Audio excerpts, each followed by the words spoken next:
Tudo bem? Eu sou o Felipe, esse é o Mofogafolândia e eu tô gravando o 22º dia de Veda.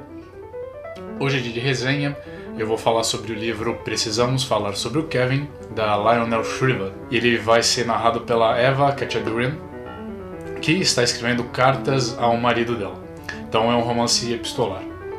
Eu já falei um pouco do Precisamos Falar sobre o Kevin no anteriormente Mafagafado, acho que o 6. A Eva, ela passou por um momento ali no dia a dia dela, e por causa disso ela se sentiu impelida a escrever essas cartas ao marido.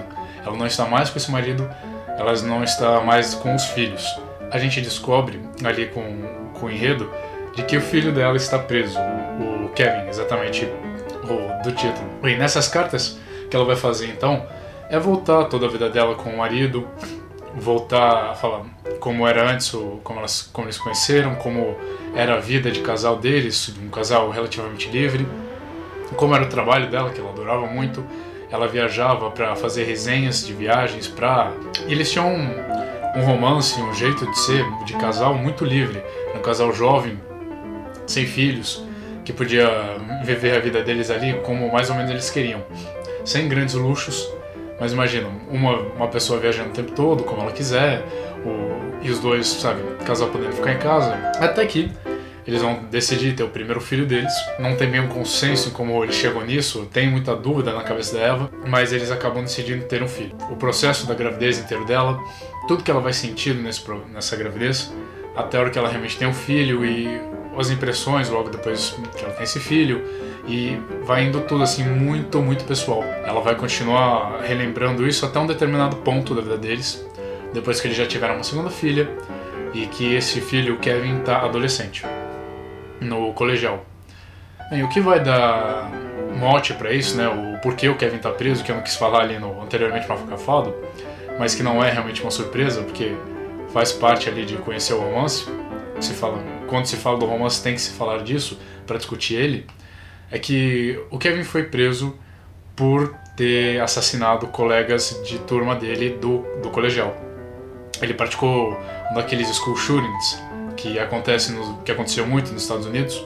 Eu sinto que, pelo que eu lembro do livro, o que me aproximou dele, o que me fez gostar do livro, não foi exatamente a linguagem da escritora. Lembrando um pouco, eu nunca pensei que a escritora tivesse assim, esse grande domínio sobre a linguagem, que ela utilizasse estruturas ou não recursos de linguagem muito diferentes. Nada que realmente desse uma poesia, alguma coisa do tipo. O que te enlaça muito na história é realmente o que ela escolhe de enredo, esses temas que ela escolhe e o ponto de vista que ela resolve dar para isso. Tem uma certa frieza, tem uma honestidade muito grande no que ela está tratando. Ela retrata muito bem esses personagens no sentido de que eles têm uma construção psicológica muito forte, você acredita nisso. O primeiro ponto disso é você escolher a mãe do assassino desses colegas como a sua narradora, como a sua personagem principal. Ela estava falando isso numa entrevista. Ia ser, sabe, muito fácil ganhar a simpatia de um leitor se você simplesmente passasse a fazer a narrativa da perspectiva da família das vítimas. Essa pessoa, essa figura da mãe, ela está muito no meio termo. Tem a família das vítimas e as vítimas que não tem culpa nenhuma sobre o ocorrido. Tem o assassino, no caso, né, o Kevin, que tem a culpa de ter feito aquilo. Mas aí você tem a personagem que é a mãe. Ela é como se estivesse vagando ali entre meio termo, entre a culpa e entre a inocência daquilo. Porque ela é uma personagem, obviamente, que vai ser culpada junto daquilo. Vai ter sido culpada de não ter criado o filho direito, vai ter sido culpada de ter, digamos, deixado ele chegar a esse ponto, ter deixado ele se aproximar da arma que foi utilizada. Mas ao mesmo tempo você tenta, sabe, ver aquela pessoa, uma pessoa humana que está se descrevendo para você.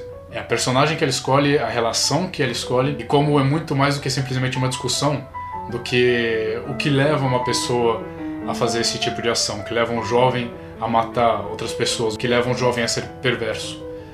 É muito mais como lidar com isso. É muito mais esse meio termo de quem a gente não conhece tanto. O segundo ponto, então, muito delicado que a Lionel Shriver vai tocar no romance é com a mudança de vida. Então, eles têm esse primeiro filho e tem uma mudança muito grande na vida deles, de como eles têm que levar a vida. A Eva, de repente, tem que virar uma mãe. Só que acontece que desde o começo ela vai relatando como aquela experiência está sendo muito difícil e está sendo uma experiência muito distante para ela, essa coisa da gravidez. Quando ela tem o filho, quando ela segura o filho do bebê dela e quando ele vai crescendo, cada vez mais a gente vê uma distância sendo criada entre os dois. Um dos grandes pontos do livro que ninguém gosta de tocar, mas que ela vai nesse assunto, é exatamente a questão da maternidade e do instinto materno.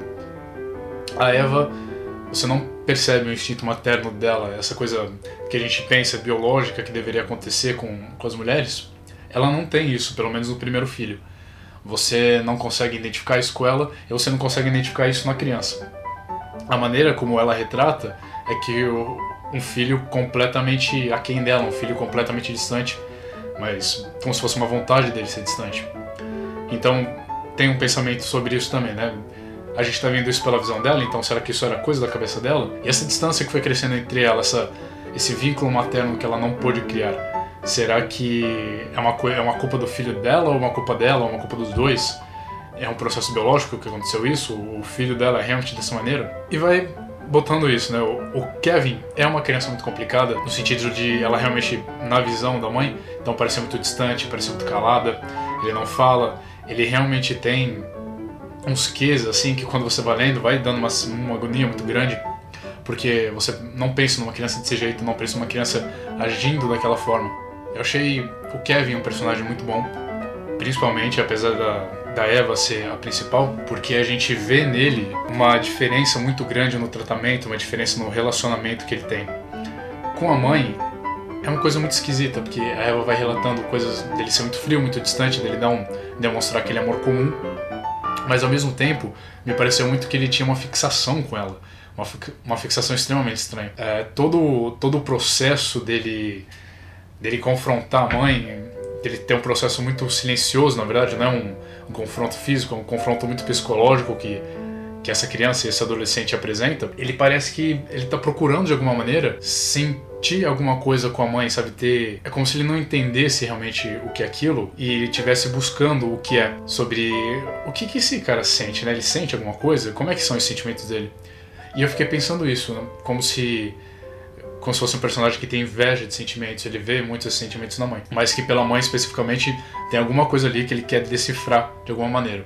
E essa maneira dele ser, essa maneira dele agir, esse confronto psicológico, talvez seja a maneira dele tentar chegar perto da mãe, tentar chegar perto do que é isso que ele está sentindo, tentar se entender. Então, de repente, a gente tem o relacionamento dele com o pai, de novo, pela ótica do livro, seria uma coisa extremamente falsa, porque ele é extremamente diferente do que ele é com a mãe. Agora, essa menininha que foi a segunda filha, a Eva tem uma relação muito mais próxima com ela está sentindo realmente o que é ser mãe.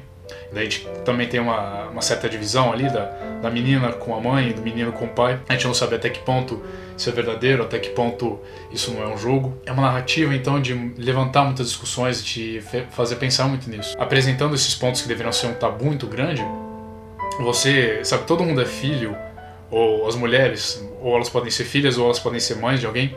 Então, lendo esse romance, você tem esse confronto, todo mundo tá numa família, todo mundo tá inserido no ambiente daquele livro, mas que tá sendo um ambiente tão estranho. Então ele vai te levantando, você vai lendo, ele vai te levantando sentimentos, muitas questões.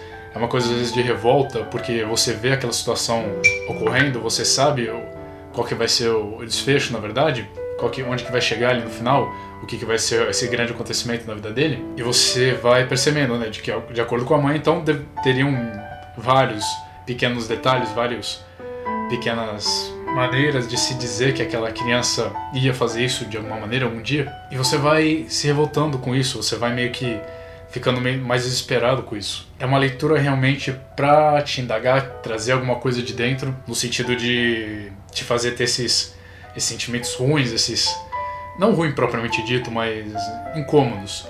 É um livro que causa incômodo. E de novo, não no sentido ruim, mas num sentido de tocar em alguma coisa dentro de você, sabe, que você realmente não gosta tanto de estar lá sentindo ou gosta de estar lá pensando. É um livro excelente para discussão. Se você achar um amigo para ler junto, com certeza vocês vão adorar mais discutir o livro, às vezes mais do que a leitura em si. O que eu quero saber de vocês hoje é isso. Se vocês já leram o livro, se vocês já pensaram essas questões, e principalmente, então, vamos fazer uma discussão ali embaixo. Então eu quero saber a impressão de vocês sobre o livro, principalmente.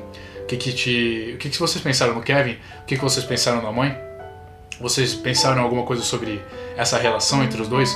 Por que vocês pensam que o personagem é daquela maneira? Deixa aí nos comentários então, por favor. É isso. Se você gostou do vídeo então, lembre de dar um joinha ou se não colocar nos seus favoritos. Você pode se inscrever no canal para continuar recebendo os vídeos.